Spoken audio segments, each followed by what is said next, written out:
রাজ্যের বিভিন্ন জেলায় নিপা ভাইরাসের সংক্রমণের আশঙ্কা তৈরি হওয়ায় সাধারণ মানুষের মধ্যে উদ্বেগ বাড়ছে। এই পরিস্থিতিতে নিপা ভাইরাস কিভাবে ছড়ায় এবং কী ধরনের সতর্কতা নেওয়া প্রয়োজন সে বিষয়ে গুরুত্বপূর্ণ বার্তা দিলেন বসিরহাট স্বাস্থ্য জেলার উপমুখ্য স্বাস্থ্য আধিকারিক ডক্টর শ্যামল কুমার বিশ্বাস। ডক্টর শ্যামল কুমার বিশ্বাস জানান, নিপা ভাইরাস মূলত বাদুড় থেকে ছড়ায়। ফল খাওয়া বাদুড়ের লালা বা মল দ্বারা দূষিত ফল কিংবা ফলের রসের মাধ্যমে এই ভাইরাস মানবদেহে প্রবেশ করতে পারে। পাশাপাশি সংক্রমিত প্রাণী বা মানুষের সংস্পর্শে এলেও এই ভাইরাস ছড়ানোর ঝুঁকি থাকে।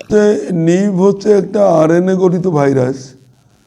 এটা আমাদের কেরালা থেকে বারবার এটা যে অ্যাটাকের সংবাদ পাওয়া যাচ্ছে, মনে রাখতে হবে এটা একটা জুনোটিক ভাইরাস। জুনোটিক ভাইরাস মানে হচ্ছে এই ভাইরাসটা অ্যানিম্যাল থেকে মানুষের দেহে ছড়ায় এবং সেই অ্যানিম্যালটা হচ্ছে বাদুড়।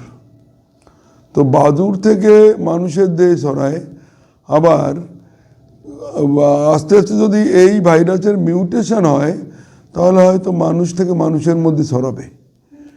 তো বাদর থেকে মানুষের শরীরে বা অ্যানিম্যাল থেকে হিউম্যানে কি করে ছড়াচ্ছে? বাদুড় যে ফলটা খেয়ে যাচ্ছে, সেই খাওয়া ফল যদি আমরা খাই তাহলে কিন্তু এই ভাইরাসটা আমার বডিতে চলে আসতে পারে। আবার যে খেজুরের রস আমরা খাই তার মাধ্যমে এই ভাইরাসটা কিন্তু ট্রান্সমিট হতে পারে। মূলত এই দুটোকে আমরা বলছি আমরা অ্যানিম্যাল এবং খাবার দুটো জায়গা থেকে এই নিপা ভাইরাসের ট্রান্সমিশন হতে পারে। বিশেষ করে শুকর এই ভাইরাসের বাহক হিসেবে কাজ করতে পারে। তিনি আরো বলেন, নিপা ভাইরাস অত্যন্ত মারণঘাতী।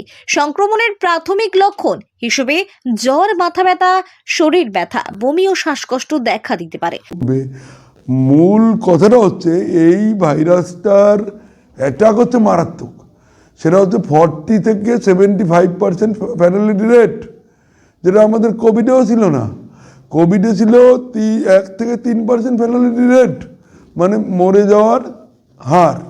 কিন্তু এর ফ্যাটালিটি রেট সো হাই, 40 থেকে 75% ফ্যাটালিটি রেট।